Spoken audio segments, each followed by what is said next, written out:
Hello, comrades. So I want to be very clear about one thing. Machine translation and automatic translation aren't the same thing. I don't have a problem with machine translation.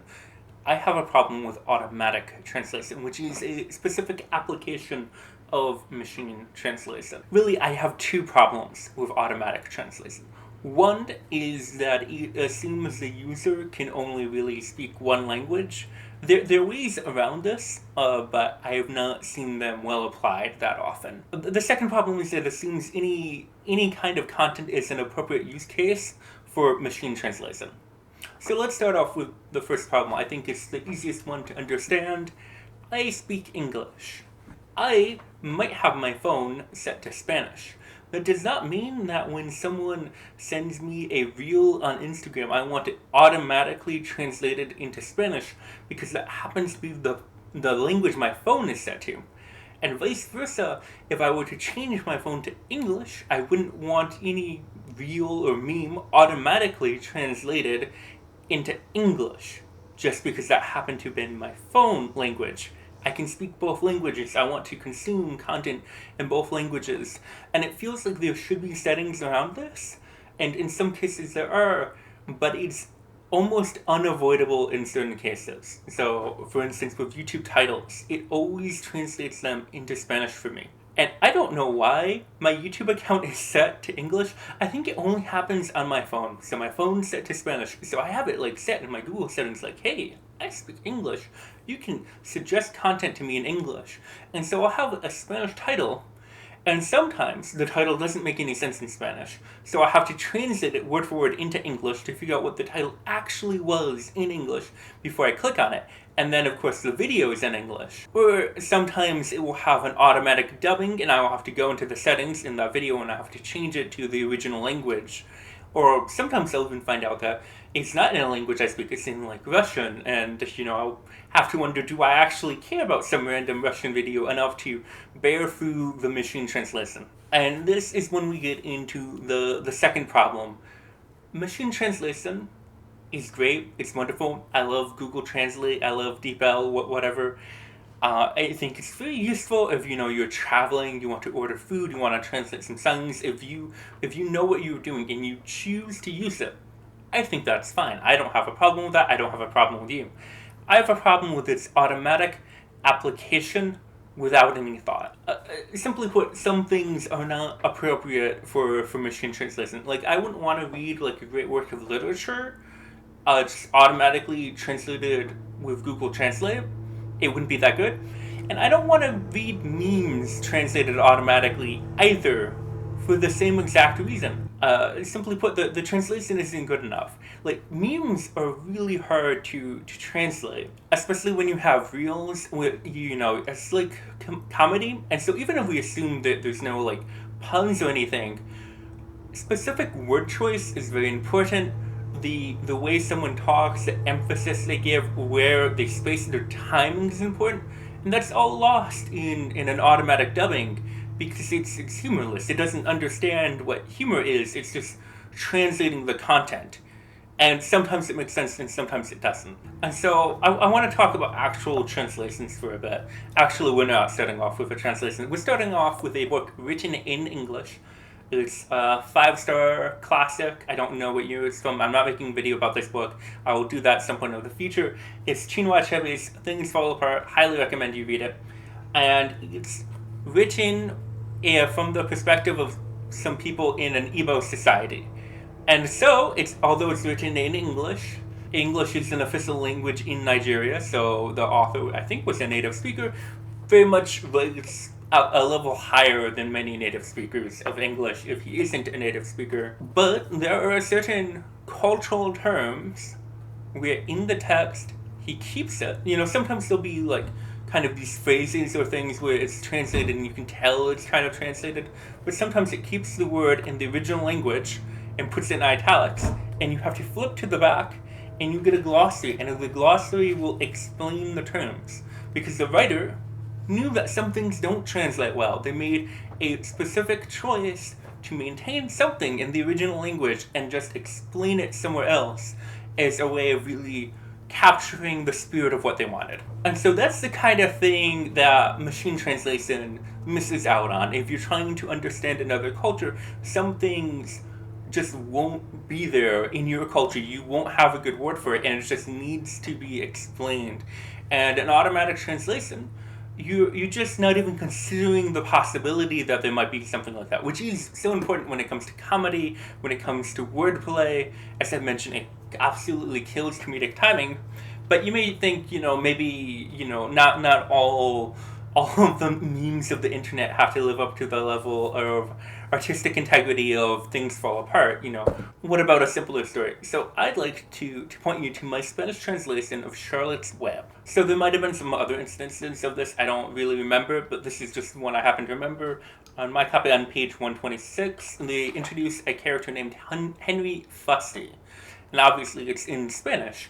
So the idea that Fussy might have a meaning besides just being a name is just completely lost.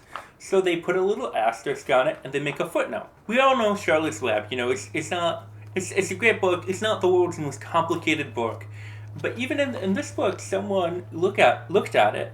They saw what was being communicated, and they could have tried to make a translation around it, but they said, no, we can't do that. We can't do it justice. We have to just say it as it is. We have to give the name Fussy, and then explain that there's a secondary meaning attached to those sounds in the original language. I think there are a lot of things where maybe of American culture weren't so widely prevalent. They would have done this with as well. For instance, they have a county fair. They use miles as a form of measurement. They talk about a lot of American agricultural terms, which tend to just be a little different in Europe and Latin America. And I think, if it weren't for like the predominance of Hollywood, they would have had more of those little notes if they were doing a similar level of translation. But they expect a certain familiarity with American culture. But even still, the person translating this decided there was a point where they had to just take a break, keep in the original language, and explain it. So there are other ways of doing it. You could try and translate it around it. There are certainly other books and other works of art where someone has tried to kind of maybe not have the same exact pun. Another thing I always think of is with Disney. So when I was learning Spanish, I watched Mulan specifically a lot in Spanish just to get used to like the voices and how they talk. Because it's a movie I was already familiar with and I had access to. And so they have the famous song, I'll Make a Man Out of You. They can't really keep the rhythm. So in the Spanish version, it's Hombres de Acción, at least in the Latin American version. So it's like men of action, not I'll Make a Man Out of You. It feels like completely different. They have to rewrite the song to get it to fit the rhythm. But I think my biggest problem with automatic translation, the automatic application of machine translation, isn't just that it feels like some executive doesn't understand that there are people who can speak multiple languages and they don't have better settings on that. It's not just that they don't see that a lot of times. Comedy, humor, the most important things are lost in automatic translation. And maybe if there are certain things that just aren't worth translating, there's one part of this book that has like this little asterisk, this little explanation. But if I send a meme or a reel, and the entire thing is just based around this weird little cultural niche, then the entire thing would be a footnote. And maybe it's just not worth doing a translation. Maybe if someone else wanted to make another piece of content just explaining it, that would have its own value. But it simply can't be rendered into another language as it is. But I think my biggest problem is just the thoughtlessness of it. I think art, whether it's Charlotte's Web or Things Fall Apart or just an Instagram reel, requires thought. It's deliberate. You have to choose what you are doing with it. And when something just gets automatically translated, it's thoughtless. It is completely distorting the art in a way that may or may not work, without any real consideration, without any cultural understanding, without any linguistic understanding, without any nuance. And it feels against the spirit of art. It feels like it's some executive up there who doesn't understand what it's like to actually engage with content from multiple cultures and multiple languages, who doesn't really understand the content itself, and doesn't understand art.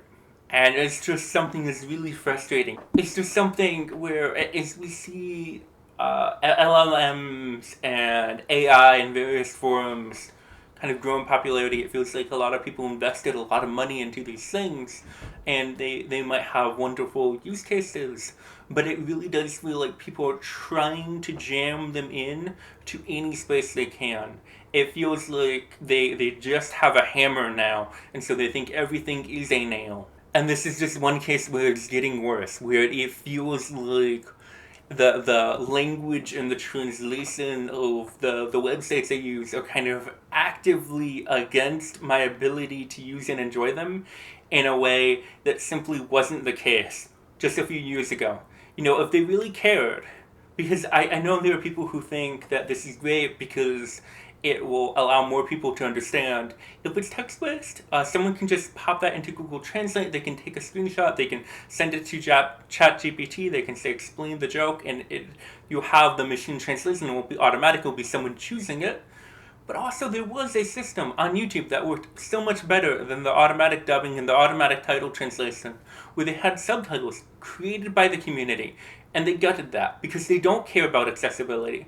They don't care about letting as many people as possible understand your content. They don't care about cross-cultural, cross-linguistic communication where someone can read the subtitles in their own language made by someone from the community who does care, who does think about the meaning, who will try and make as much sense as possible in another language in a way a machine can't. And they don't care about accessibility for disabled people, for people with hearing issues, for people for whatever reason want to read subtitles, closed captions in the original language, because we used to be able to do this so much better. It was so much more streamlined by just letting the community handle that, and they killed it because they don't care about that. They just care about the new shiny toy they want to force down all over our throats.